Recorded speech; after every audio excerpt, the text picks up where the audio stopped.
মাহি কিন্তু এখন অনেকটা নাচ করতে শিখে গেছে। তো ঠাম্মি যদি বলে নাচি নাচি হরে কৃষ্ণ সবকিছু বলা হলে ও নাচা শুরু করে দেয়। তো তোমরা বুঝতেই পারছো, দেখো ঠাম্মি বলছে আর নাচ করছে। তো প্রত্যেকটা দিন এমন করে।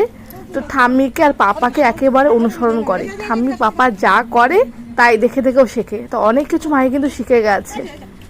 পাপাকে পাপা বলা, ঠাম্মিকে বড়দিদি বলা, বাড়ি যা, পাপা কোথায়, ওই বাজারে গেছে, মানে বাজার, এভাবে কথা বলে। অনেক কিছু কিন্তু শোনা শিখে গেছে, জানো না। তারপর চেয়ার দিলে বসতে হয় সেটা দেখিয়ে দেয়, ঘুরতে যাবে, খাবার খাবে না, না না করে, এগুলো অনেক কিছু শিখেছে। অ্যাকচুয়ালি কি বলতো, এটা জিনিসটা আমি বুঝতে পেরেছি যে ছেলেদেরকে সবসময় পরিবারের সবার সাথে মিশতে দিতে হয়, খেলতে হয়, কথা বলতে হয়। এতে করে বাচ্চারা আরো বেশি কথা বলা প্রবণতাটা বাড়ে। এতে করে বাচ্চারা খুব তাড়াতাড়ি কথা বলতে পারে। আমার শোনাতে কিন্তু 1 বছর 2 মাস বয়স, আমার শোনা থেকে 3 মাসের বড় বেবি কোনো রিয়াকশনই দেয় না।